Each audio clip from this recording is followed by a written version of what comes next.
What is going on, everybody? Welcome to the Fantasy Golf Bag live stream for the Waste Management Phoenix Open. I see Vidra Vlad is back in the chat. We have CR Golfer, Orange Man. Jacob, you excited for a fun week at the party tournament?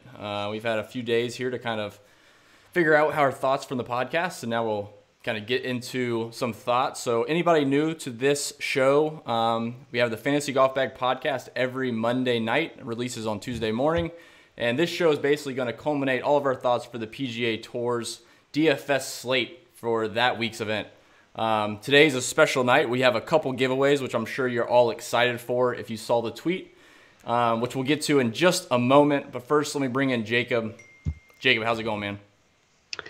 It's going good. Really excited to jump into some last-minute stuff. I think I found some good information on some players I was kind of, so on during the podcast, and really, I actually dug in quite a bit on some 7K guys. So excited to share that information. Yeah, me too. I feel pretty good about where I stand as far as the guys that I thought about on the podcast or what I mentioned. I probably haven't swayed too much, but there are some interesting ownership trends, which we'll get to, provided by Fanshare Sports. But I'm sure everyone is very much anticipating the giveaways. So let me go ahead and break up the agenda real fast. I'll bring that up, and then we'll go ahead and get to the giveaways. I think we can go ahead and get that out of the way sooner than later. And then ideally, people can hang out. We'll talk through some ownership, some weather, and then get them out of here in about 50 minutes or so. So, Jacob, we're gonna talk through our podcast a little bit. Anybody that we maybe mentioned or we missed on the podcast, we'll bring that back up. FGB line movement essentially is the same thing. We're just gonna bring up guys that maybe whether ownership or other people have mentioned certain stats that we wanted to start including. Maybe we changed our tune on a couple guys, so we'll talk about a couple of them. And then, of course, we'll talk about some weather, some ownership, and the Q&A is basically throughout the show. And giveaways will be at the end as well as right off the bat. So let's go ahead and do one of these giveaways, man. All right. You gonna spin the wheel, or what you gonna do? No, I think we should do the swag bag first. I'm not sure what the people are anticipating in the chat, but we got two giveaways. We'll go ahead and knock this out, and then we'll get to the fun DFS stuff and make some people some money. Orange Man over here spamming emotes. All right, so yeah, Super Stroke offered us up. We got a hat, Super Stroke hat, a new mid slim. This is the mid slim 2.0 with a counter core. Nice, really nice putter grip.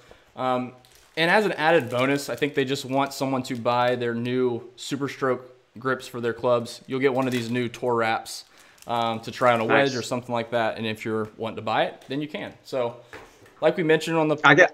What's up? I can attest to those tour wraps. They're pretty solid. Do you have them? I tested them out for a website on my 3-wood, and very tacky if you like tour wrap plus a little tack in your hands. So all right, I'm not really a wrap kind of guy. I play the Golf Pride Tour Velvet cords, and I've heard their cord grips are actually pretty good. So I will have to check them out. Everyone knows about the putter grips, so don't have to do anything about that. So all right, so I'm gonna go ahead. The putter grip, this whole swag bag is all for retweeters, and then we'll get to the putter in just a moment. So let me grab the list of all of the retweets, and I'm gonna do a random draw right now. Hopefully you can still hear me. All right, you ready? Yep. All right, man.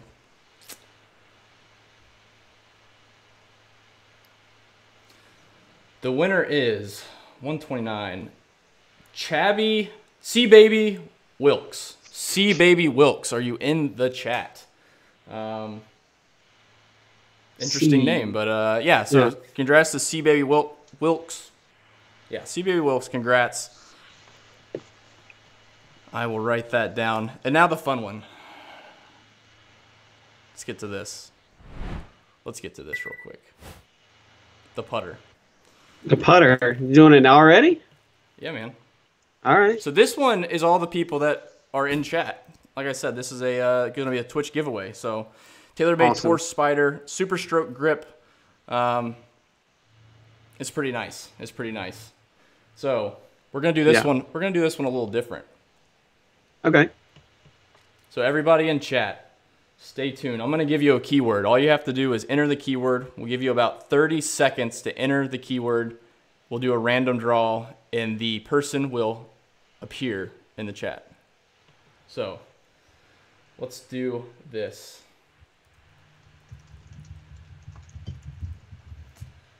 The keyword is spider.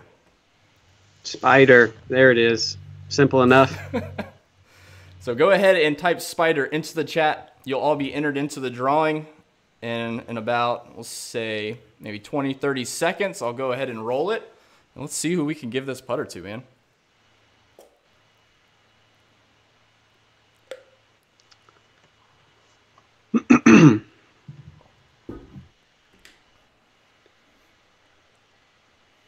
All right. 10 more seconds. If that's it. Yeah, everybody get in there. If that's Parker. Oh, Buddha. He's going to do it. He hasn't donated yet today, so he probably won't win. All right, are we ready? You ready? Let's see it, man. It's exciting. Oh, man, one more guy. All right, that's it. Trickling in, trickling in. 5 seconds and I'm hitting it. Oh, man. Oh, coming in 3, last minute. 2, 1. Twins fan 114. Twins fan 114. Congrats, man. I'll be contacting you on Twitter, and we'll get that shipped out to you. Hopefully you're not up in Illinois or Michigan or something and can't use it for any time. I guess you could use it on your carpet. Twins fan 14. All right, man. Congrats. All right, Jacob. That was fun, Awesome. right? Yeah, I like it. All right. Giving everybody some hope in the beginning. Yeah, we'll have to reach back out to them. Maybe we can get some more of these giveaways in the future. I think giving away clubs, even though it's the DFS show, having some golf equipment, get some people out there. Maybe get some Top Golf credits or something. Everyone likes that. Congrats, Twins fan. I see you in there. All right, man. So let's talk to me a little bit about the podcast Monday. So I know a lot of people mentioned some of the things I was blowing up in your face as far as some stats. We don't have to get into that. But yeah, talk to me about some guys, maybe the high end or the low end. You kind of change your tune about just slightly, or if you drastically change your tune, lay it on me. Yeah, so I'm actually just scrolling down through my model, and I've got it really in the order of my rank, but I'll hit it in that way. And some guys that I was higher on. Now, keep in mind, I do a single lineup, single entry, that sort of thing. So a lot of my movement off of guys is based on ownership.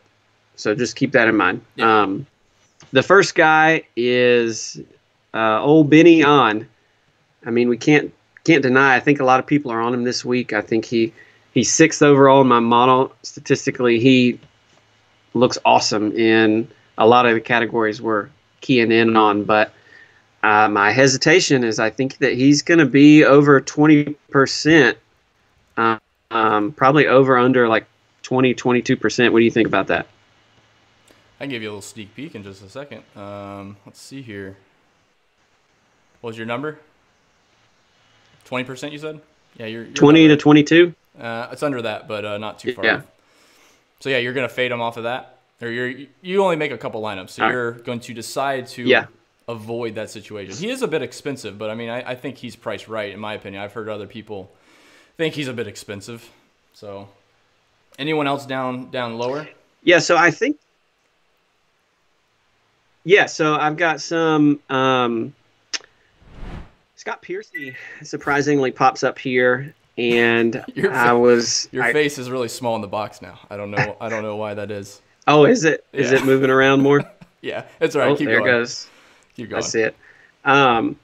No, Scott Piercy looked interesting to me. He came in 12th overall in the model. Okay. And he's got some not terrible form. His form is actually sort of decreased since the beginning of the fall swing. He had some top 10s, And then I guess as we got into stronger fields, he struggled a little bit. But his course history here isn't great the last couple times. He missed the cut last year, made the cut the 2 years prior. He's kind of really off and on. He does have a 15th and a third, but those were a decent amount. Interesting. So Scott Piercy. Away hit. Yeah, he's got some decent performance at the Greenbrier also, but the thing that I'm most interested in is his approach numbers. The last two tournaments were 4 strokes gained respectively and 6 strokes gained. And we know he's not a great putter, but I think these greens are big enough, and anybody can catch a hot putter at any time. So Scott Piercy has gained a little bit of interest for me at 7,400. All right, interesting. I'll have to look into him. I'm gonna write him down. Shout out to Buddha, H3 Buddha, donated $25. I think it was a hair shy of the giveaway value. So, all right, I'm gonna write down Piercy. That's interesting. Yeah, so a couple of names that I thought was very interesting. So on the podcast, I mentioned Gooch would be pretty popular, and I didn't check his ownership. We can look at that here in just a second. But I was pretty, I wouldn't say strong, but I was definitely going to avoid that situation. I think he's 7,500, and you got guys around him like Keegan a couple hundred more, Griot a couple hundred more, or 100 more. And then guys below him that I like quite a bit. Like you talked about Lucas Glover. Like Lucas Glover a ton. His course history is, a little bit below what you would want, but he's 7,200, playing extremely solid.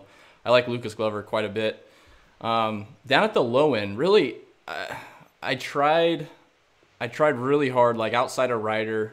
I think the only guy below that I tried squeezing in just to fit a couple studs in a few lineups was Anders Albertson. I think he missed the cut last week, but I looked at his tee to green numbers as far as like traditional stats, and man, he actually was pretty solid. I think he was over 70% of the greens it might have been on the South course, which is pretty impressive. So I think he just lost some strokes around the green. So I feel pretty good about Anders Albertson. 6,300 is very cheap, especially in a field where I think paying up could pay dividends. You got guys like Rahm, Matsuyama, Justin Thomas, all above 10K. And there's some decent values in the low sevens. I think it's worth trying to get down there. So, yeah, outside of that, on the high end, the only changes, or the only difficulty I'm having right now, and you can kind of give me your thoughts, is Matsuyama is a guy I really want to play. I feel like if I don't play him off of last week's performance, obviously he played great, so he's on everybody's radar. There's nothing secret about that. His course history here is great. So he's one of those, like, if you get cute, I feel like it can hurt you, and you've disappeared from the screen now. I don't know what's happened. All good. So we'll just talk to an invisible Jacob. No. Nah, you're good. It's probably a connection or something. So, yeah, I think Matsuyama is a guy I definitely want to try to put into some lineups. But then, like, the closer I look at, Justin Thomas and then Xander, I'm a little bit interested in. It's really tough. Do you have a thought up at the high end of going one way or another, or how did you differentiate that, if at all? So Hideki is a scary fade for me, and that, you can't deny his course history by any stretch, and his play coming in is really solid as well. He really showed up at the Farmers, and then he didn't play that great over the weekend, but he still had a nice finish. But I do think he's a great play. Just because I'm playing him doesn't mean that he's not a good play. It's solely ownership for me. He's very likely going to be the highest owned guy, either him or maybe Finau. Yeah. And he's going to be probably like 25+% owned, and I just think that is a excellent opportunity in single entries and like 3 maxes to gain leverage against the field by fading him. Interesting. I got to pick your brain a little bit. So in your article that you had up this week, the contrarian article, it's more of a GPP focus. You're appearing a little bit now. You're starting to come back. Yeah, I saw that. I'll have to get that figured out. Cameron Smith is your guy.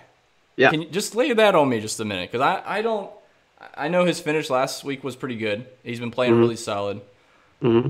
I don't know, man. It seems 9,100 around those guys is tough for me to pay. Convince me why I should play some Cameron Smith. All right. Well, I think that there are a number of reasons why, and honestly, I think one of them is because of where he's priced. He falls into that really awkward number. You know, I was talking to some guys earlier, and the perception is that he's overpriced. And, you know, that may be the case, but my rebuttal to that is Ches Reavie at 8,700 overpriced? You know, he outside of his finish last year, he really struggled at this event, and comparing form coming in between the two, I don't think that's fair saying that he's overpriced. What I like most about it is he is sandwiched between a lot of guys that people are talking about. Ricky Fowler, Tony Finau, Kuchar's going to be popular. I've heard some chatter on Bubba and Billy. I mean, right now it's looking like Cam Smith is going to be 8% or something. And he's already won once. He won the Australian Open first weekend in December. Really, really solid finishes coming in here. He ranks, let's see here, 14th overall in my model, 8th in approach, 13th in birdie or better gain, 16th tee to green. I think he's hitting the ball in all facets of his game really well. Okay. I think the putter's coming around. You know, it's totally a gut call for me. I think I do this as I get real bullish on guys, and I mean, he looks good statistically. It's just one of those. I mean, I don't know. I'm not as sold, but I get what you're saying. It's I liked him a good bit last week, and it worked out fine. I feel like this week with the guys around him, I feel like with some course history behind a little bit of the guys in the 9K, it's just paying up for them if you're going to go that route. Well, here's the deal. I like him enough, and I don't have to sacrifice because I've got other 9K guys that I'm playing in the same lineup as him and a 10K guy. So, you know, if there is a price range that is being sacrificed, it's the 8s where, you know, not really in love with a ton of people. There's some guys that I would play like Champ or Berger, obviously moving off of On because of ownership, but there's not a ton to love in the 8K range. And for, 200 more, 300 more to get to that upside with Cam Smith, that's just the easy choice for me. Okay. I can get behind that. I'll give you a name I like. I wouldn't say more. Well, I guess it is more because I'm not totally in love with Cam Smith this week. You're slowly growing. Your face is slowly getting bigger. Somewhere your internet connection has dropped, but I think Andrew Putnam's interesting this week, and I think he's getting very overlooked. So we'll go ahead and transition because I think it kind of goes along the lines of ownership plays. So let's touch on the weather real quick. I don't think there's a ton looking through your slide, but let's go ahead and take a peek at that, and then we'll hop over to some fan share numbers because I think it's very interesting. Some of the chalkier names that aren't going to be chalky. Yeah. And then the ones like Andrew Putnam I just mentioned is going to be a lot lower owned when just a couple weeks ago he was super popular. So let's jump over to the weather. Okay. All right. So as far as the weather, I will note that I had a scare earlier when I was checking. I check it pretty much every day. And it's really not because I'm like weather centric or anything. I just keep an eye on it, want to see if there's an edge to be gained there. And I think on Monday I tweeted out that Saturday afternoon looked brutal, like 12 mile an hour up to 15, up to 20, low 20s, up to like 25 steady, and then gusts were in the 30s. And as you can see here, this was taken just a few hours ago, so it's normalized. And then actually when I checked one last time before going live, those numbers towards the end of Saturday afternoon have gone up a little bit. Now, all that to say, Thursday and Friday splits. I don't think that there is any, AM or PM which way to lean because Yeah.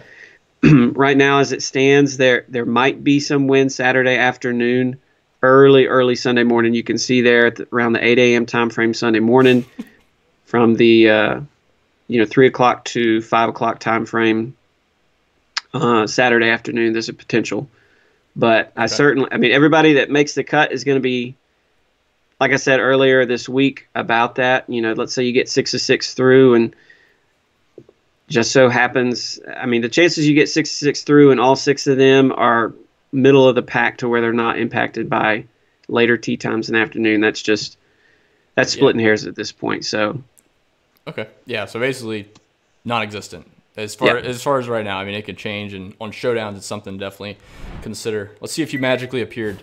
Nope, you're just still small. All right, we got 2 questions in the chat we got to get to. One, I think you already answered, but H3 Buddha doesn't know where you answered this, and he just donated $5 to ask this question. This is Oh, like, really? yeah, Jacob, how was your hot date last week? You Oh, missed. man. Nick Verone stepped in. I think I saw Nick earlier. I'm not sure if he's still in the chat. So thanks again to Nick for filling in. But yeah, I think H3 Buddha just donated $5. I might have to pass it on to you. I guess he really wants an answer. Thank you, Mike, for asking. The date was great. It was my wife's birthday, so just went out to a nice dinner and had a little break from the kids. The in-laws were watching them, so it was nice. Much appreciation to Drew for giving me the pass on the weekend for it. Yeah, man. No, you got to give you some downtime every now and then. You're doing good. Coming on in front of a bunch of strangers, I talking know. DFS. Yeah. Exactly. All right, I'm gonna go up the chat real quick, hit a couple of these questions, then we'll get into some fan share stuff. Chris, I just saw Glover or Kokrak in a GPP. I think Glover's gonna be lower owned from all the chatter I've heard around Kokrak, but I'm not sure. We can look at that here in a second, Chris. And then I did see Jed Lowe 12 talking a little bit about Varner. I think Varner's really interesting. He's only 7,200, so he's right in that price range of Glover. And he had one missed cut. So he missed the cut last week. And before that, since the middle of last year, he had one missed cut at the Sanderson Farms. Outside of that, he's been inside the top 40 basically every week. And then coming into the new year, the OHL and RSM, he went 6th and 23rd, 18th at the Desert Classic, and little MC at the Farmers, which we all know the South Course can be notoriously hard. So I don't know his shots on every single hole and how that went, but like statistically, he wasn't very far off. He gained about a stroke on approach through the 2 rounds, or I guess 1 round that was calculated. So I think Varner's got an interesting bounce back opportunity. He has played this course twice, or 3 times. Twice he finished 68th and 38th. So Varner's interesting as a little GPP play. So good call there, Jed Lowe. You don't like him? I mean, I played him last week and he missed the cut, so you're just sour.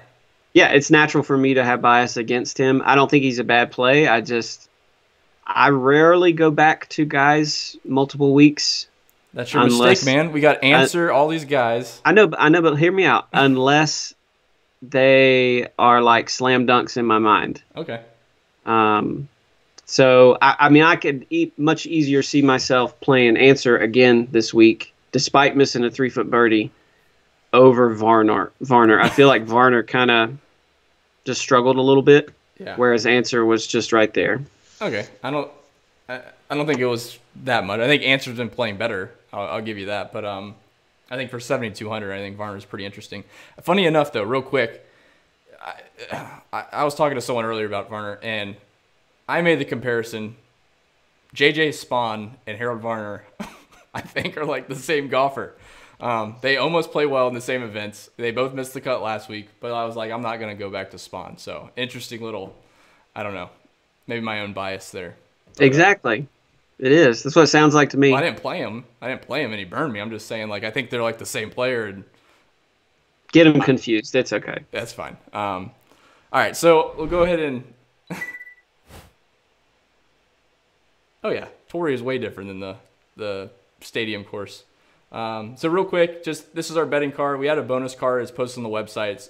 It's completely free. So a little thought behind this, besides the first round leads, which was kind of a good mix of some decent names long, the top fives had some, like Taylor Gooch, 20-1 for a top five. I'm not really thrilled to play him in DFS, but the books didn't adjust. So I would rather take a shot on the top five at 20-1 than the outright. And then the other outrights are just too long, in my opinion. I mean, Putnam, we just touched on, 105-1. Sung JM, 95-1. Answers, 85-1. ZJ there at 95. That's a crazy number with his course history. Yeah, I mean, he hasn't done a ton lately, but it's still Zach Johnson, and I have to believe he's going to do. He'll at least turn it around at some point during this year. So, yeah, for sure. Yeah, Burgess, I do think Gooch is in for a letdown. That's what I'm saying. I'm not going to really play him. I don't really plan. You're getting bigger slowly but surely. I'm not really going to play him in DFS. I think we can get into some ownership here. Let's just go ahead and get into that because I think this might pull up some questions from the chat. But yeah, I don't. Do you have a stance on Gooch? I mean, kudos to him for playing great the last 2 weeks and getting into the next event and the next event instead of having to Monday qualify. But I think there's too many people are going to go to him, and it's still Goff, and he's still basically a rookie. I just don't.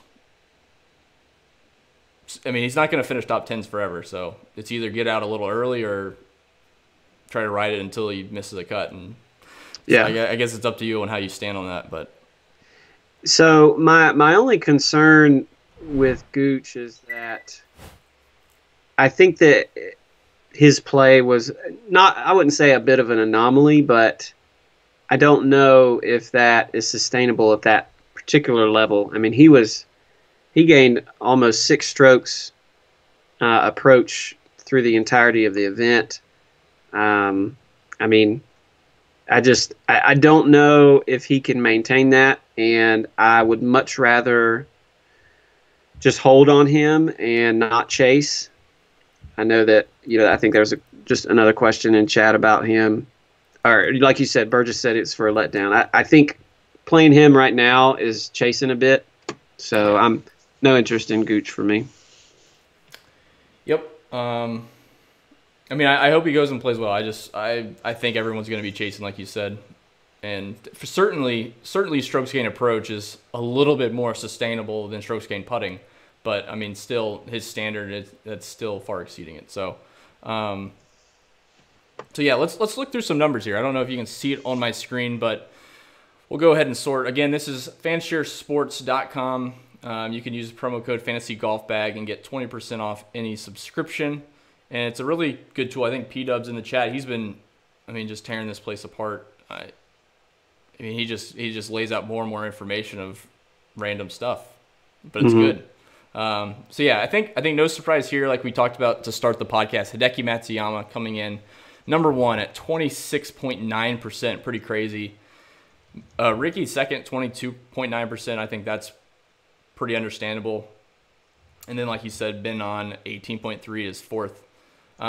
So yeah, going down the list, you get Taylor Gooch just behind Tony Finau and above John Rahm, 16.7%. So, I forget the metric that Nick used on the podcast last Monday, but, at a certain percentage, maybe it's over 12% in the 7K, something like that.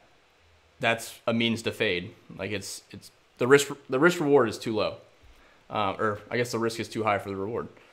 I've got those percentages if you want them. Lay it on me. I don't know if that's proprietary. He said on the podcast. Go ahead and lay it on us. Yeah, so it was 8%, I believe, and above in the 6K range is considered chalky. 12 to 14% in the 7K range can be considered a little chalky. Anything above, obviously. And then in the 8Ks, you're obviously looking at 20% and over is certainly chalky in that range. Okay. Sweet. So let me go ahead and resort. So obviously he's above the chalk line there. I'm going to resort real quick. I see a couple of people like Papa Wolf asking about Xander. I'm interested in Xander this week, man, and I don't think anyone's going to play him. Yeah. 11%. 11% Xander. Yeah, please. Please give me all the Xander. Golly. Woodland's a little down, actually, 13%. So, again, guys, this is basically a point of reference. Fanshare Sports does a great job, but, we've seen there's not anything crazy chalky here, like 30-something%. But, I mean, Gary Woodland could certainly come in at 20%. And you'd be like, oh, man, he said 13%. And I went for it, and I ended up being in the 20% category. So, hey, I'm full size again. I think your internet sped up. Someone must have been watching Netflix. There's your Cam Smith, man, 8.7. Oh yeah, sign me up. Love it. All right, so let's go down to the 7.2K range. I think a lot of people will follow in that. I think this will be a good talking point for most people. Again, we see a significant drop off at Taylor Gooch. For reference, let's look at Answer and Griot. So Answer at 16% is actually a little higher than I thought he would be. Griot at 14%. A pretty dead spot. And then you get Taylor Gooch. Steele shouldn't be as chalky. It's all course history there. And then going down, we get a big drop off until Neiman at 9%. And then another drop off. Lucas Glover 14%. So I guess if you keep following on that range and a bunch of GPPs, it's maybe wise to make some pivots. But in like single entry, man, I'm not too concerned. I know Nick's reference point 12 to 14 or 12 to 16 in the 7K, but like Lucas Glover, I feel the best about in that low range. It's not something that's not so crazy to me. I think that's about right. So I'll be playing some Lucas Glover there at 7,200. Lock button Lucas is what I like to call him. Yeah, but you're not running 150 lineups. Let's make that let's make that clear. Fair enough. Fair enough. Any names? All right, so we see you. Did you mention Lee or someone asking? There was a question in chat on Lee, and then there were 3 Lees in a row answering. I see that. Oh, Lee against, man, a lot of Lee love. Let's go check that out. Was he at 67? 67. Yeah, they're both. I think he's a good move off Damon, just because. Yeah. Damon's going to be popular, and if you differentiate elsewhere, then he's a fine play. I don't dislike him. Again, for me and my 1 or 2 lineups, it's strictly an ownership play. So interesting enough, obviously Damon's going to be pretty chalky. There's another name that I didn't even see when we scrolled down. I'm curious. Tell me if I missed somebody in the chat. JT posted ownership. Let's search it. 2%. Sung J M at 3%. Wow. All right. Did you say M at 3%? Yeah, that's what it says. That's what it says. Wow. And he's in that 7,200, 7,300 category where I'm assuming most people will fall for at least 1 or 2 of their players. So I'm going to throw out a name for you. Ches Reavie. All right. Okay. See, 12% I think maybe is too expensive, but I thought this was interesting. Let me hop over here. We talked about this a little bit on the podcast. Ches Reavie last year, right? Playoff with Gary Woodland. He gained 6.2 shots. So this is through our historical model at the Fantasy Golf Bag. You can go back to any tournament and check their stats. It's kind of fascinating to me because for a guy that gained 6 strokes around the green, all the other people around him didn't gain, besides Hadley, didn't gain anything. Steele lost strokes. He gained a bunch of putting, so we'll knock him out. But most of it was done in approach. A little bit off the tee. We mentioned that on the podcast. But I think with Ches Reavie's, I think he had 3 missed cuts before last year.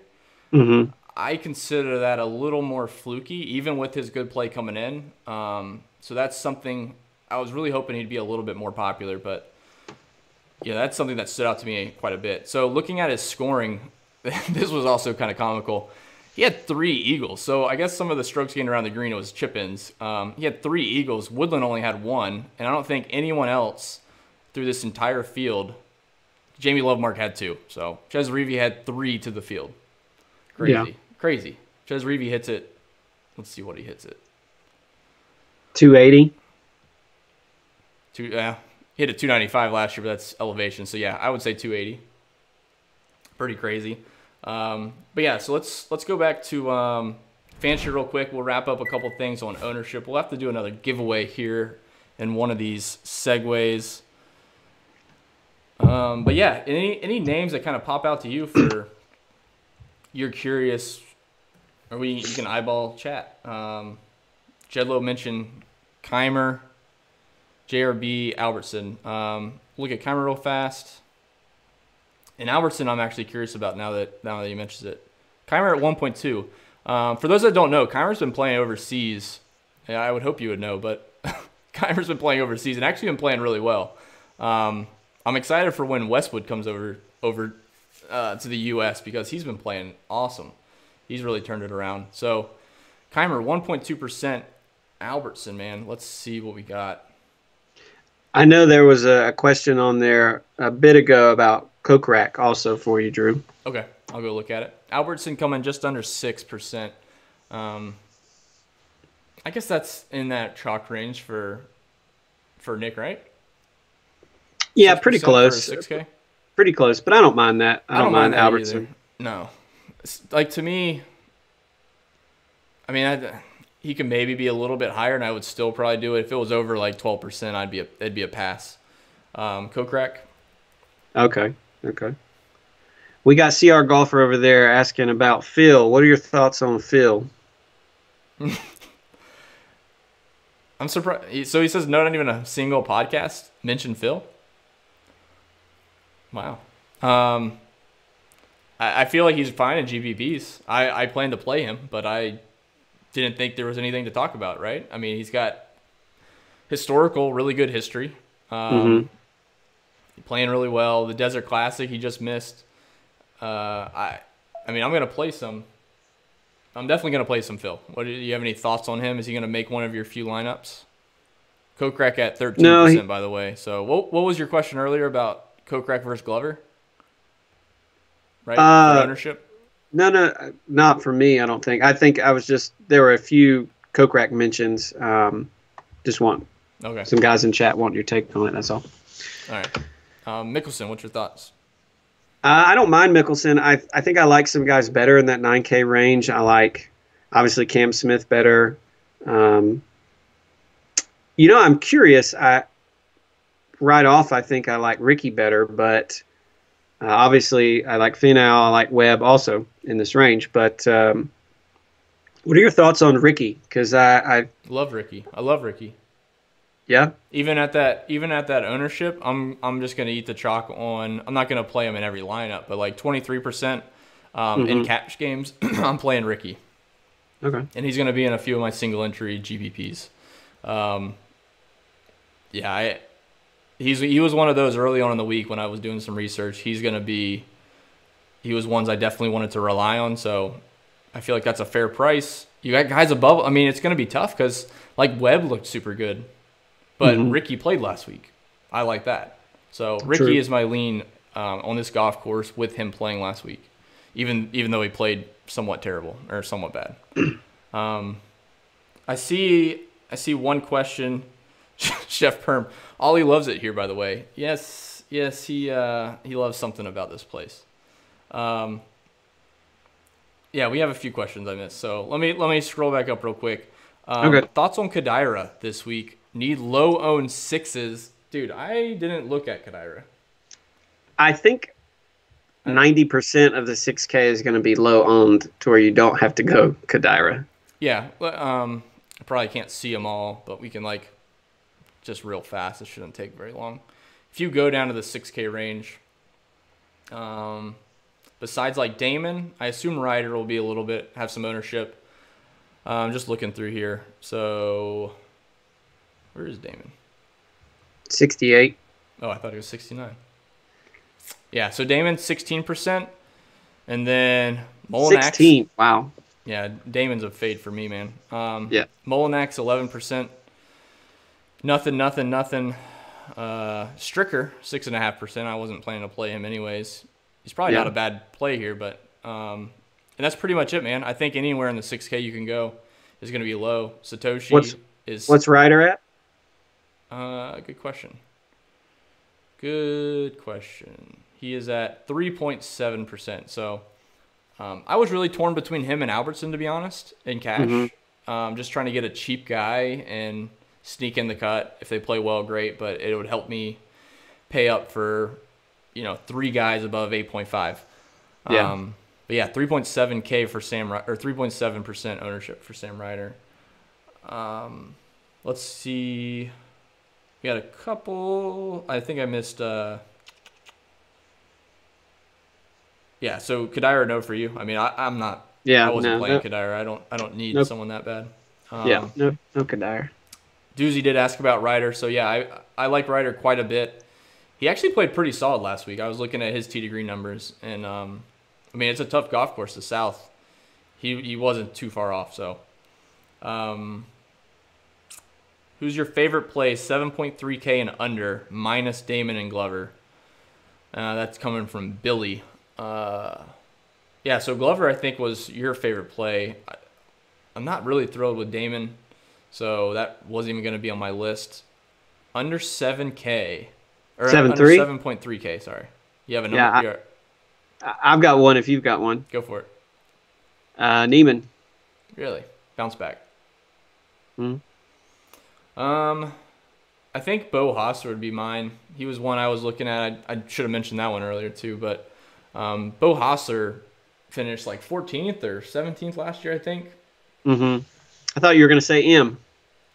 No, I like him, but I'm not as high on him this week. Like I said on the podcast, this is his 4th week in a row playing, and I know P-Dub was trying to, in our Slack chat for Fantasy Golf Bag, was trying to deflate that idea a little bit. But man, four weeks of golf, just for a reference point, anybody out there that plays golf and like literally around, not just playing top golf, but if you were to go play like from now through Sunday, 4 days straight of golf, you would be pretty tired, at least mentally. I mean, it doesn't take a lot to swing a golf club, obviously, but you'd be mentally tired. Then if you had to travel to another state, play 4 rounds, plus a couple of days of practice, like, dude, after 4 weeks of that, you're pretty tired. So I think he's, like, statistically speaking, he still looks fine. He's playing good, but from a golfing standpoint, tournament-wise, the 4th week, man, it's starting to get a stretch. I assume he's not planning to play next week, but so Sung J M is on my low-end GPPs only.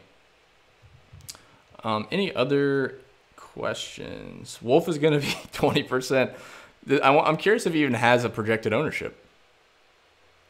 He probably does. I literally have seen like every other person on Twitter talk about him. So yeah, he's at 4.3. That's interesting. Is he bottom of the barrel, right? Yeah, I think if you were to run a ton of, I'm not sure what projection models have him at, but like if you were to run a bunch of lineups in a lineup builder, there's probably a good chance he's in a large number of them just because it fits in a high ceiling JT and Xander or something like that, or Gary Woodland and Rahm. So Finau, like there's so many guys up there. So I think an optimizer would try to fit him in, and I think that could actually creep up a little bit in like the $5 if people are running lineup generators. All right, hopping back into chat. He had a little mention of Sam Burns. Have you looked at Burns at all? I haven't looked at Burns. He did surprise, I think it was 2 weeks ago at the, I was about to say Career Builder, the Desert Classic. I sort of glossed over him, and I think he had a pretty strong finish. So I could see some interest there. He's really cheap and going to be low owned, so yeah. Certainly a dart throw is okay. He's creeping into more of my GPPs just because he has upside. Obviously, most people, man, when they, you talk about Taylor Gooch being super popular, he wasn't on anyone's radar until the Desert Classic, and then he popped up. And then last week he played great. He's on everybody's radar. Sam Burns will be in the same situation at some point this year. I'd be willing to bet. He's super talented, had a great career on the web.com, or hopefully not a career, but he had a good year. So he's one of those you start sprinkling in before they kind of pop. And Neiman might start to get that way. I mean, I was getting lower on him at the end of last year, and he basically has bottomed out, I hope. So now is probably the time to start playing a little Neiman, and this is actually a decent golf course with the Greenbrier correlation. I think it's a decent spot for a little bit of a bounce back. So I saw an interesting question from Bolin Rees in the chat there, asking about hybrid builds: Anderson versus Ryder and Griot versus Answer. I guess it depends on the rest of your hybrid build. I would probably lean Answer over Griot just slightly, just because Answer was so close to making the cut, and now he's had a few days to work out whatever, and he should come in here pretty fresh. Mm-hmm. Griot is decently solid to make the cut, but his upside's been lacking. Tee to green looks fine, but I think Answer has more upside to finishing in the top 5 or top 10. Ryder and Albertson was the other one. Yeah, Albertson. I think Albertson. I think, yeah, I think Albertson would probably have the upside. Fair enough. For me, for me, I go Ryder. Okay. Over Albertson, and agree with Answer over Griot. Okay. Thoughts on Ryan Palmer or thoughts on Kevin Tway? Those are back-to-back. And then for those that said, damn you, you're on the East Coast, I can't help that, man. At least I'm not up in the Northwest or Northeast or whatever. It's 57 below zero. Let's do one more question, and then you want to do a giveaway? Yeah, that's fine. Get these people something. So, yeah, Ryan Palmer has extreme course history. After last week, he was starting to pop up, so a little bit of form. So I'm definitely interested in Palmer. In GPPs, he's not going to make my cash lineup as good as his course history looks. So the last 2 years, he had a miscut, and then 48th, 2nd, 24th, and played a little bit better last week. So not terribly interested. I'm curious how. And then Kevin Tway, I looked at him earlier, and I don't recall if it was green or regulation or driving, but he wasn't on my list. I passed on Kevin Tway. I know people were talking about him, but I can't play everybody, so Kevin Tway was off my list. Any of those two, and then we can get to a giveaway. No Palmer, no Tway for me. Short and sweet. I like it. All right. So, anybody that's new, basically, we're going to do a spin the wheel. We'll do 2 right now, Jacob, and then I'll do 2 at the very end just to kind of break up this monotonous talk of ownership and GPPs, and hopefully someone in this chat can take home the 50K or 100K from the $5. So we're going to spin the wheel, and just like for the putter giveaway, we'll do a keyword, and the chat bot will select it. And if I missed your question, I apologize. If you want to drop it in after this segment, I can go look back. At this point, I see Hagee and a couple others. It's tough. And Minnesota is 55 below zero. Terrific. All right, spin the wheel.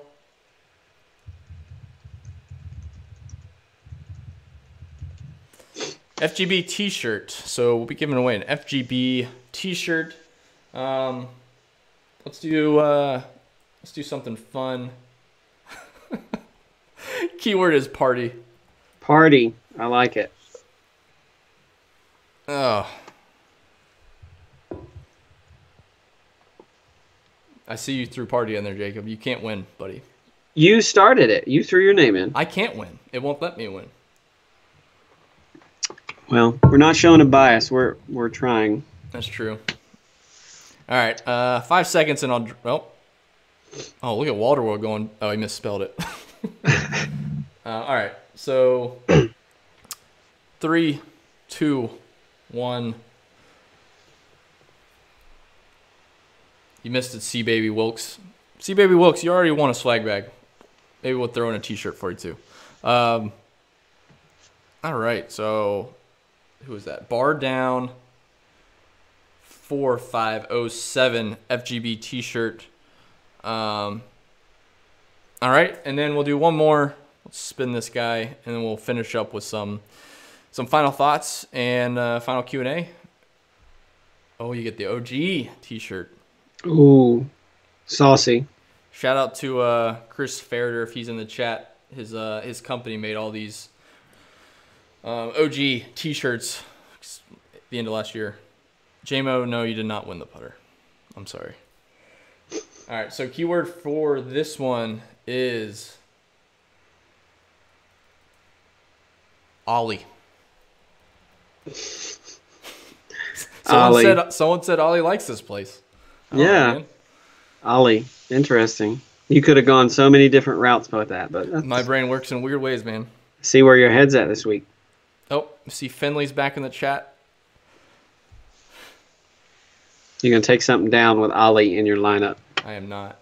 He was in a couple of my lineups last week. I was like, might as well throw him in a couple of GPPs. Yeah, right. Well, you never know. Well, didn't hurt, didn't help. True. All right. That it? Here we go. 3, 2, 1. Ballin Reese. Ballin Reese, did you already win a t-shirt, man? I feel like he might have won. I can't recall though.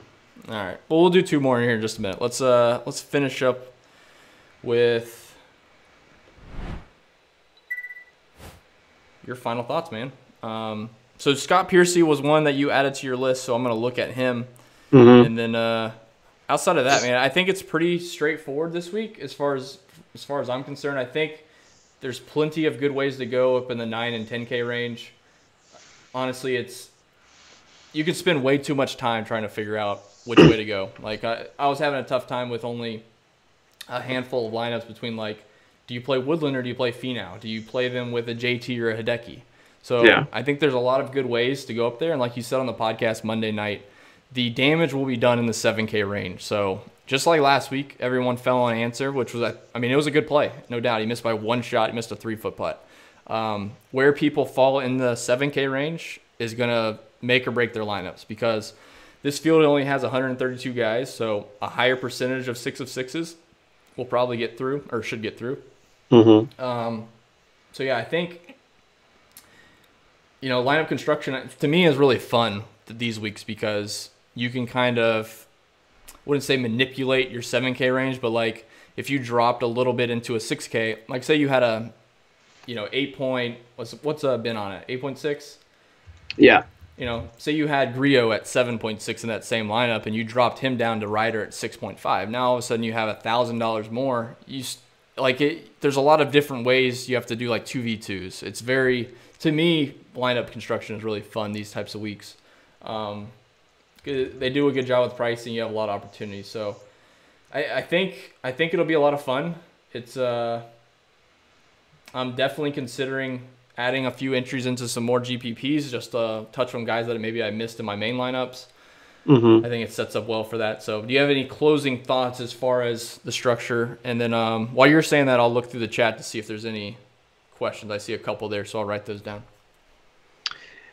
Yeah, so as far as just a couple ending thoughts, I agree with you on 7K is really where you're gonna make or break yourself. I also think that 8K provides some opportunity. Just like we were talking about, we much prefer most of the 9s and then a lot of options in the 7. The 8 very well outside of on might be going overlooked. I think Noren is in a excellent bounce back spot. He really can't go anywhere but up from that first round, and just didn't look like himself at Torrey Pines. Cam Champ I wrote about this week. He's first in birdie or better gain off the tee and driving distance in the last 24 rounds. I think this is a course where he can just let it fly and really show his ability to gain strokes tee to green. Mm-hmm. If his putter turns on like it did during the fall swing, I think that he is very dangerous and might go overlooked at 8,300. I'm not sure what his ownership is, but I think there's some great options in the lower 8s, and there's just, like you said, so many ways that you can build lineups because of and this was to Orange Man's question earlier in chat, but I think because of the way that this field is moving and ownership is going one way or the other, I think that Stars and Scrubs might be more popular just because of the value that's in the low 7s and perceived value of some 6K guys. Mm-hmm. And doing more balance, maybe starting your lineup with a 9K guy like go Webb, Finau, Ricky. I mean, that's very possible. Yeah, And you can then build with that. and then you end up in the sevens and can play three more seven guys you feel really comfortable about, and that is a lineup filled with upside. So certainly don't think there's one way to do it. I think that balanced is not going to be as popular. Yeah, But for sure. That would be very contrarian this week, actually. And last week was the opposite. Yeah. Everyone went balanced and everyone got crushed by answer. So there's a couple questions I jotted down. Brandon Hagee, he got brought up by Nick last week and started off the tournament really strong. So I think he's okay. He's probably not going to make any of my lineups. I want to see a little bit more before chasing, but I liked all the thoughts that Nick mentioned. And from what I could tell, there were some people at the tournament last week that said he looked really good. I mean, he looked like he was striking it really well. So Hagee to me isn't in play, but I can't fault you if you want to throw him in some GPPs. Mm-hmm. The other two, Noren and Berger. Noren, it's a bounce back spot, obviously, off last week. He killed me. I played Noren in too many bigger tournaments. And I felt it for you. Yeah, I know. It was rough. So he started off really poorly. He came back the second day and shot 4 under, which was fine. So I think Noren's fine in GPPs. It's a really good spot. I didn't check what his ownership's at. Let's see. Noren is 7.3%, so not bad. I'm curious where that falls. I could easily see that ending up at 5% or 11 or 12%. Go either direction. So Noren for sure. Berger, someone asked, dude, love Berger this week. He should be one of my highest owned. He's in my first main lineup. I was between him and On, and now that you kind of mentioned the On ownership, maybe I was trying to get them both in, to be honest. I was trying to get them both in with Matsuyama. Now I'm kind of trying to rethink. Maybe I go a different route with Ben On and go higher, and then go lower with one of my low 7K guys. Yeah, so, I know a guy you could go up to from On. Cameron Smith? No thanks. Yeah. No thanks. I'd rather go down to Joel Damon and get screwed that way than Cam Smith screwing me. No, so Daniel Berger, man, he's coming off the injury, obviously. He finished those last 4 showings was a 10th, a 58th, a 7th, and an 11th here. He missed the cut, or did he miss the cut last week? Who? Berger. Did he miss the cut last week? I don't think so. But he finished poorly, I think. Yeah. Either way, his stats last week didn't look great, but looking at his Desert Classic showing, which I wouldn't say is comparable to this golf course, I think he looks great coming in here. His iron play is solid. Around the greens looks good. So, yeah, 8,200 Daniel Berger. He's one of my favorite in that range, and he's priced pretty good. And then Keith Mitchell was another one. I'm interested in Keith Mitchell. I think he's like 7K, and I was just looking at his ownership at 5.6% projected. And I think he's kind of sneaky under the radar. I think people, not necessarily sneaky for this tournament, but I think everyone gives kudos to Gooch for the last couple weeks. Sam Ryder's gotten a lot of hype. JJ Spawn, Harold Varner. And Keith Mitchell gets hype after really good showings or in the Sony Open or something like that. But overall, man, over the last year, he's played really solid. I feel decent about Keith Mitchell. As far as ball striking goes, he's pretty solid. I like it. So that's all I saw there. I can scroll down to see if I had anything. Yeah, Palmer. Oh, Orange Man asked, who will hit the most water this week? Palmer. Yes, I think it is Palmer. Yeah, Brooks not in the field, so Palmer. Brooks is a good driver, man. All right, yeah. So I think that pretty much covers it. I think one last thing we'll look at, just from a visual aspect. When we were talking early on the podcast on Monday, we were talking about scoring at this place. You can see going down the list, every single person had penalties. So maybe it didn't all come from the water. It could be unplayable lies in the desert. If you find Ryan Palmer in here, it's probably water. But yeah, so you can see it. Birdies are going to be huge this week. So what we kind of chirped on Monday was get guys that make a lot of birdies. Gary Woodland's a great start. Finau, Xander, JT, those guys obviously are elite, but there's going to be penalties to be had. Every single one of these guys, I think there was only 3 in the top 30 without penalties. So I would certainly encourage you to lean birdie makers, and Keith Mitchell is certainly one of them. So I don't think. Yeah. I know people keep mentioning Cook, man. He hasn't played, so I don't know what we do. But 3 months. It's. JB Holmes is fine, man. He's definitely a GPP play. I'm having a tough time seeing where he's at in his game. Like, I was interested last week. It's hard to know. He gets streaky, man. I don't know. It's hard to know where JB Holmes is. He'll definitely be in GPPs. I think his upside's always there to win. Kind of the same with Bubba. Bubba gets that way. They're definitely not the same golfer. Bubba's a much higher class of golfer, but as far as the ups and the downs, Bubba goes like dead last for like 3 events, and then he'll win Riviera. I mean, he loves certain courses, obviously, but he's very streaky. So, yeah, for sure. So yeah, let's we're running about 2 minutes over. We try to get you guys out of here right at an hour, but let's finish up with 2 giveaways. And again, guys, we really appreciate you hanging in. And we did this last time with the wheel not showing up. So let's try to trick it.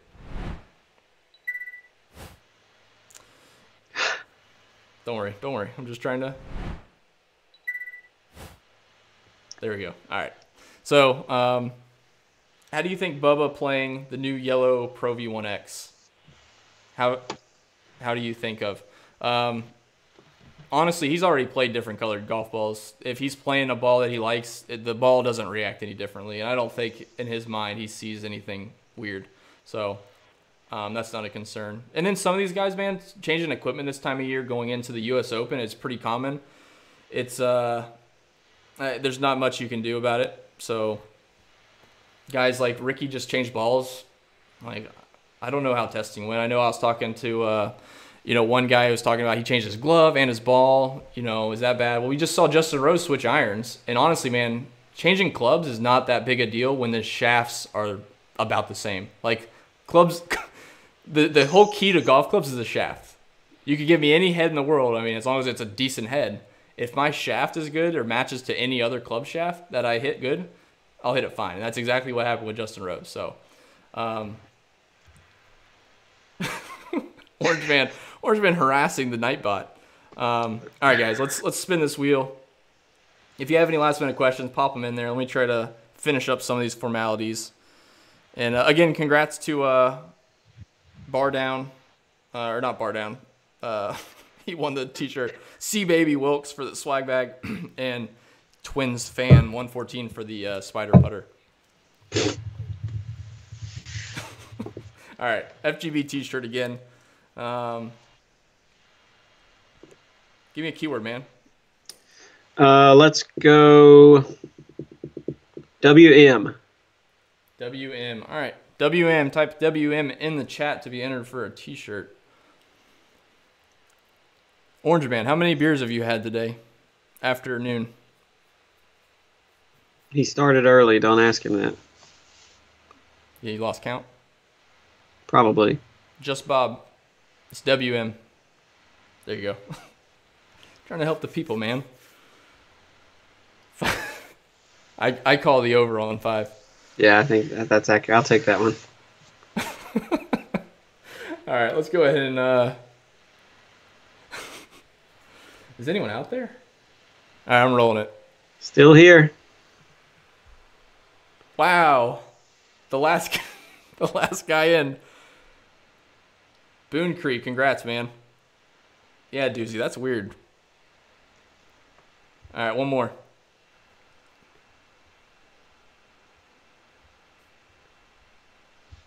Golf Polo. Orange Man, yours is almost ready. All right, Golf Polo. We'll make this nice and easy. Actually, I'm not going to make this easy.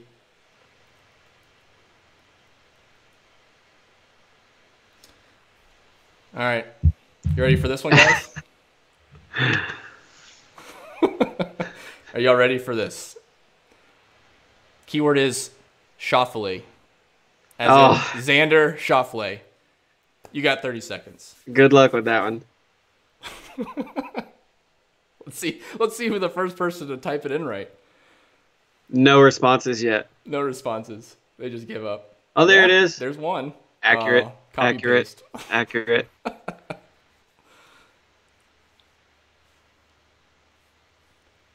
FFELE.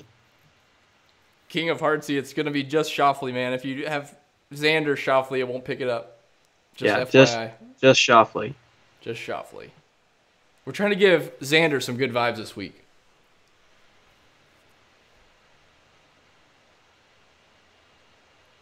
There you go, man. All right. 5 seconds real quick. Let's, okay, 5 more seconds. JP trying to get the lucky phrase. All right, 5 seconds. 3, 2, 1. Oh, I thought it was him. JRB 22-0-22 for the polo. All right, guys. If you want a giveaway, try to send me a DM on Twitter. That's the easiest way to get a hold of me. That way, I can go ahead and submit the T-shirts and stuff and get them sent to you. But of course, guys, Jay, do you have any final thoughts? If not, I'll go ahead and get these guys out of here.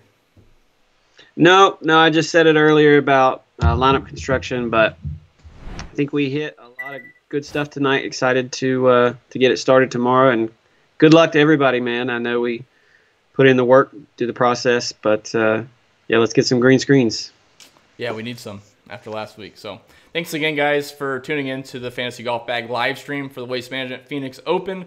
You can find myself on Twitter at RedKitCheek. Jacob is at JKRayASU. Of course, you can find all our content at fantasygolfbag.com. You can check out our cheat sheets, our tools, and of course, fansharesports.com has all the ownership, so you can sign up there with promo code FantasyGolfBag.